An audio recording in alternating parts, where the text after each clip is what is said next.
The departure. The San Francisco fog rolled in as Sophia Lynn traced her finger along the blueprint spread across their small apartment's dining table.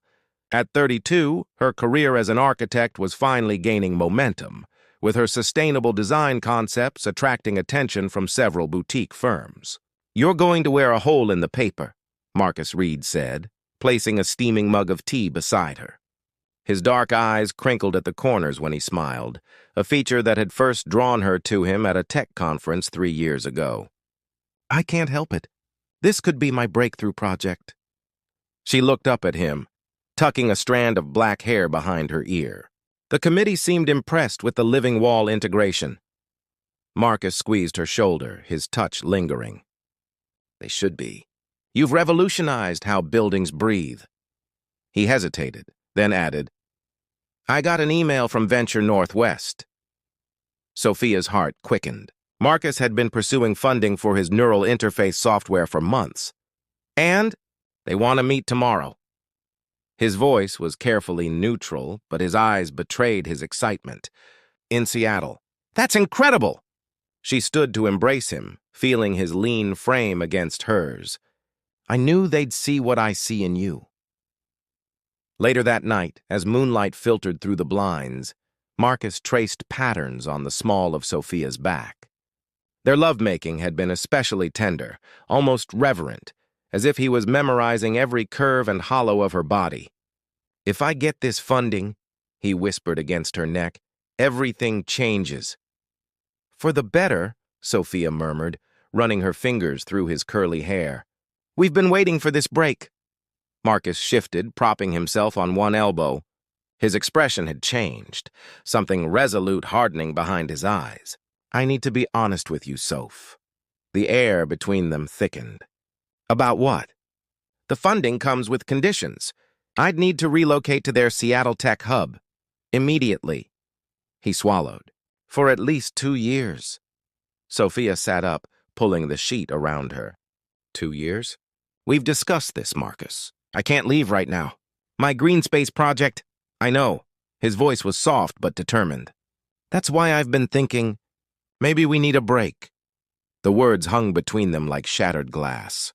"A break," she repeated flatly. "My whole life I've dreamed of building something revolutionary. This is my chance." His eyes pleaded for understanding. "I can't pass it up, not even for us." "I'm not asking you to pass it up. I'm asking for compromise."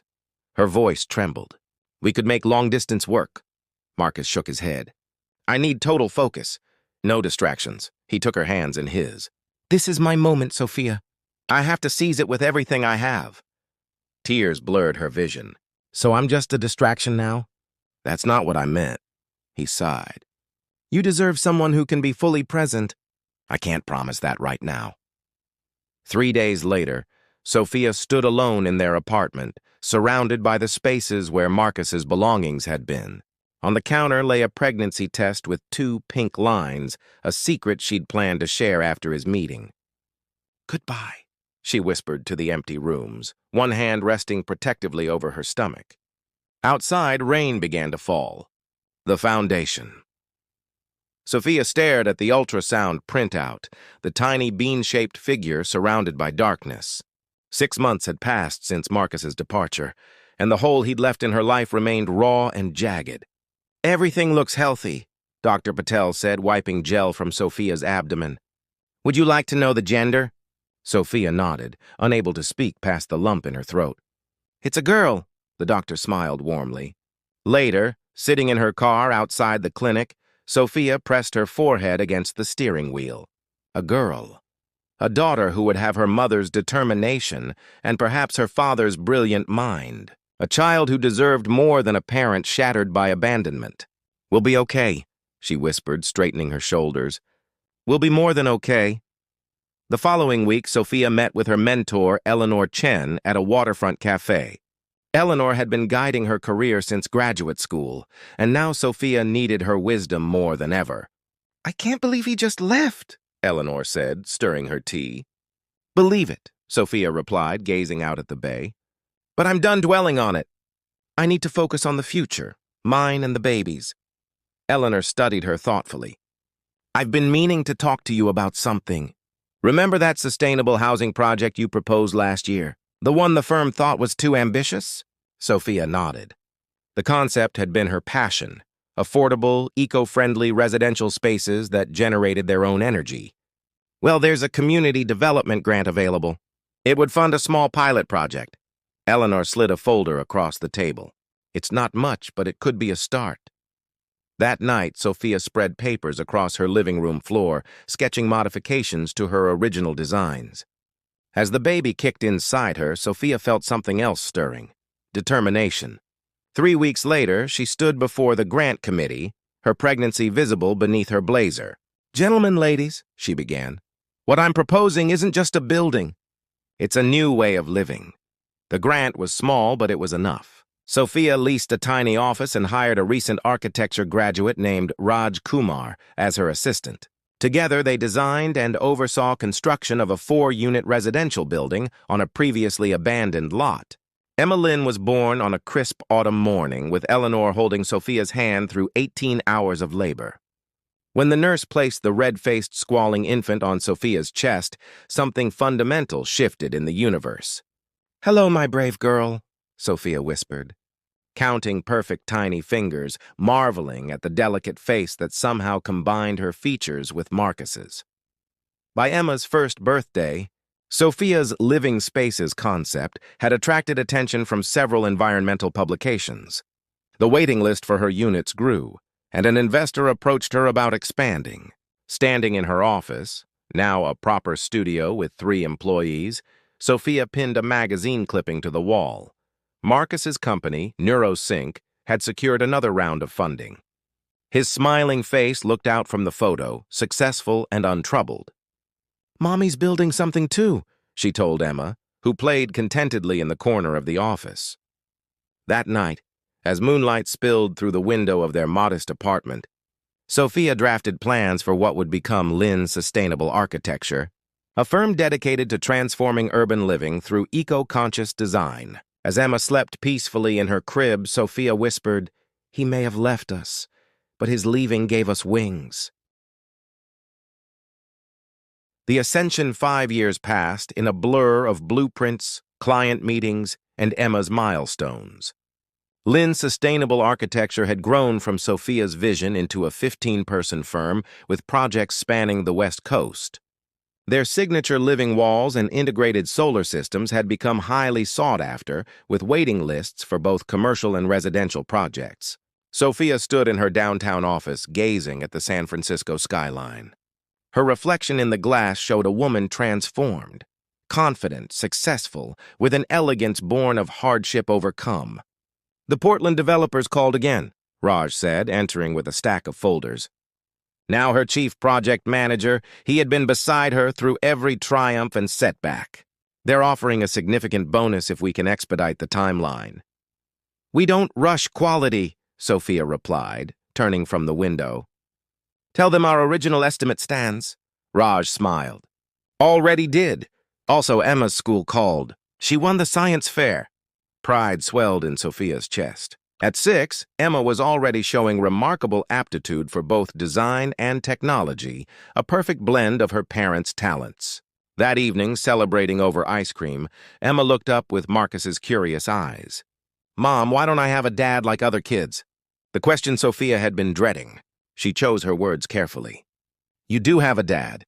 He lives far away, working on important technology. Sometimes people have to make difficult choices about their paths in life." "Does he know about me?" Sophia hesitated. She had sent Marcus one email after Emma's birth, a simple notification with a photo, nothing more. He had never responded. "Yes, he knows about you," she said finally. Meanwhile, across the bay in Silicon Valley, Marcus Reed stared at his computer screen, the lines of code blurring before his exhausted eyes. NeuroSync had achieved remarkable success. Their neural interface technology was revolutionizing prosthetics and beginning to disrupt the gaming industry. But success had come at a cost. The company culture had grown toxic under pressure from investors. 2 key team members had quit last month, citing Marcus's increasingly demanding management style. Marcus rubbed his temples. thinking of the woman who had once grounded him. Sometimes, late at night, he would search for Sophia online, watching from afar as her architectural firm gained recognition. And occasionally, he would open the one photo she had sent him years ago, of an infant with his eyes and Sophia's determined chin. His assistant knocked on the door frame. "Mr. Reed? The board wants to move up the meeting about the innovation center. The innovation center was to be NeuroSync's headquarters and showcase, a building that would physically represent their cutting-edge technology. It was Marcus's pet project, his vision of the future made concrete. Also, his assistant continued, the architectural firm selection committee has narrowed it down to 3 candidates. The portfolios are on your desk." Later that night, Marcus flipped through the presentations. He paused at the third one, his heart stuttering. Lynn Sustainable Architecture. The portfolio was impressive, innovative, sustainable, visually striking designs that seemed to pulse with life. On the last page was a company photo. There she was, Sophia Lynn, founder and principal architect. Her expression was serene and confident, a woman who had built something remarkable, and beside her, a small girl with familiar eyes. Marcus set down the portfolio with shaking hands. 6 years had passed since he'd walked away, believing that freedom from attachment would lead to greater achievement. Now, successful but increasingly hollow, he faced the possibility of a collision course with the woman he'd left behind and the daughter he'd never met. The reunion.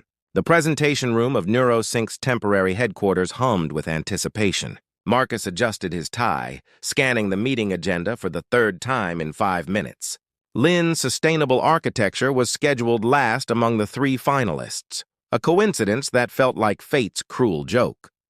"Nervous about something?" asked Vanessa Zhao, NeuroSync's CFO.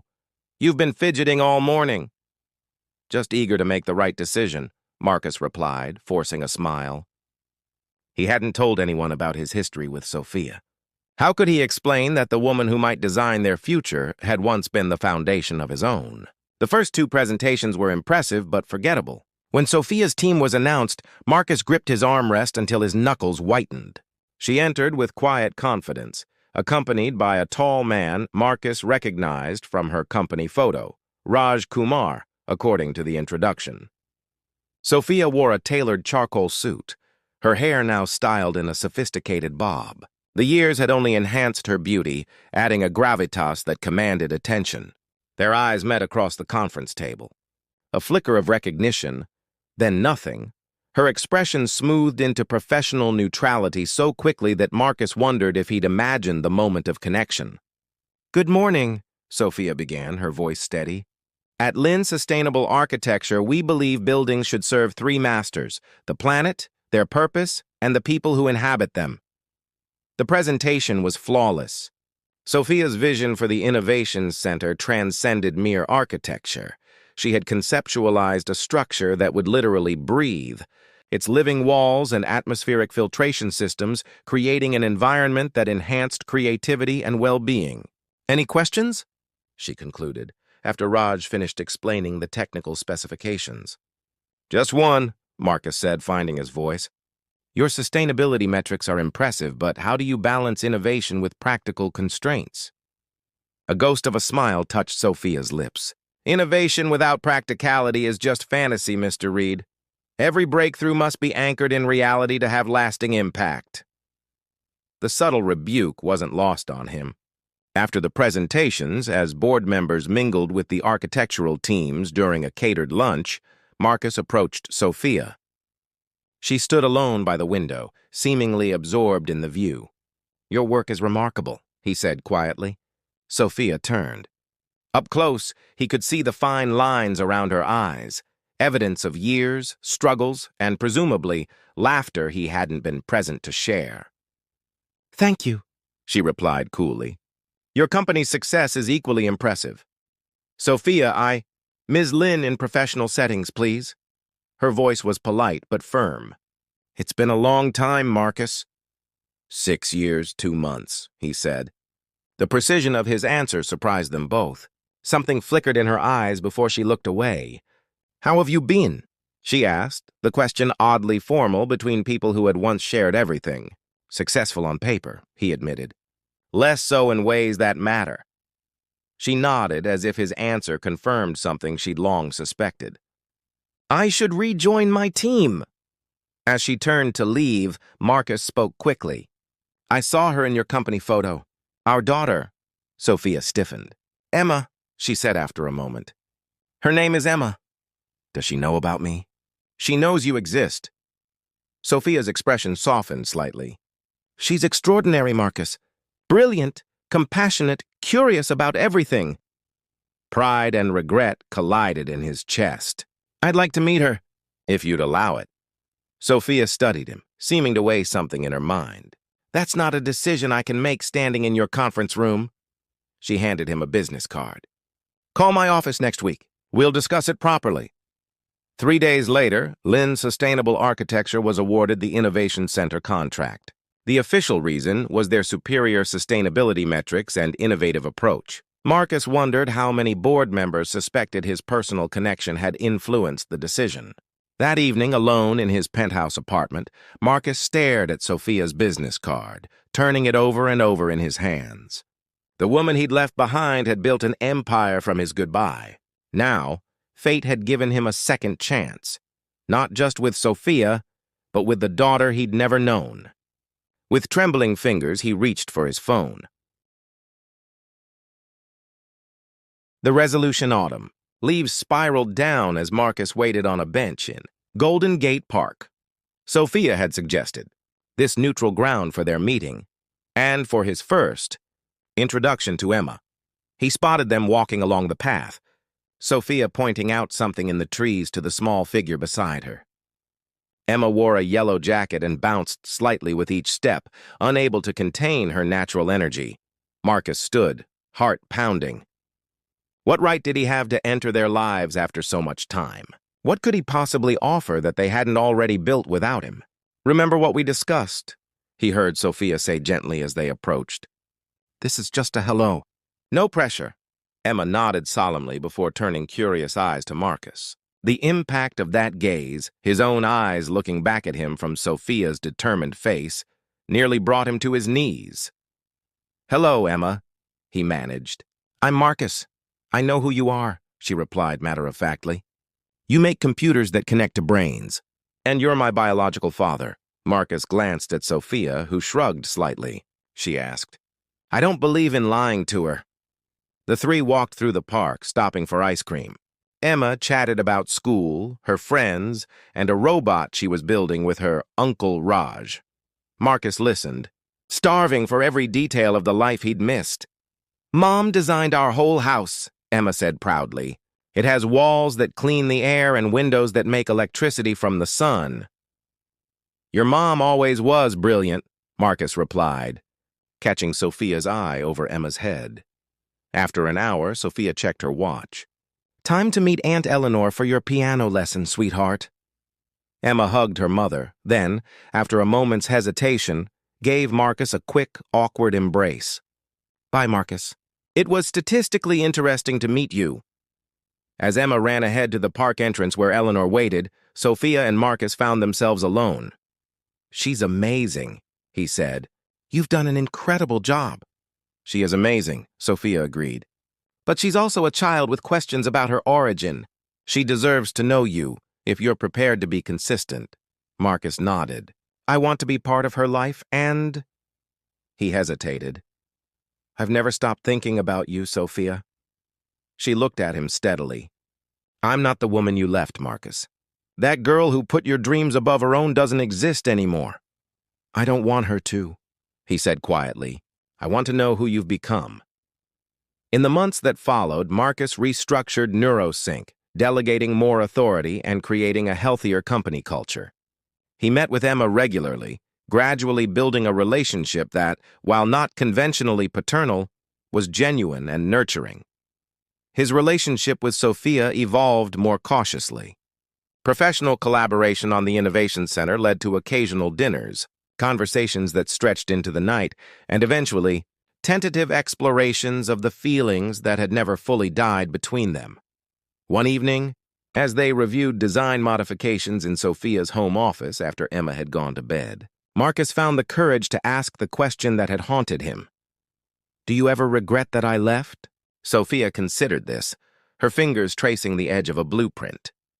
For a long time I did. But now, she looked up at him. If you'd stayed, I might have remained in your shadow. I needed to find my strength, and Emma needed a mother who knew her own worth. Marcus moved closer, carefully taking her hand. And now? Now I know who I am, she said softly. Strong enough to let someone in without losing myself. Wise enough to forgive without forgetting? And brave enough to try again? He asked, his voice barely above a whisper. Instead of answering, Sophia leaned forward and kissed him, not with the passionate abandonment of their youth, but with the deliberate choice of a woman who understood exactly what she wanted.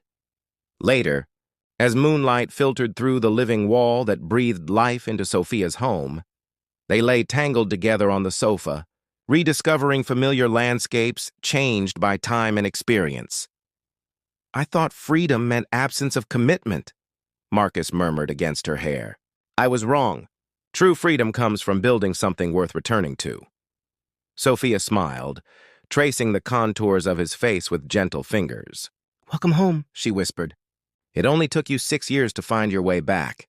Outside, the sustainable house that Sophia had built hummed with quiet efficiency, sheltering 3 people slowly learning to become a family, not despite their past, but because of it.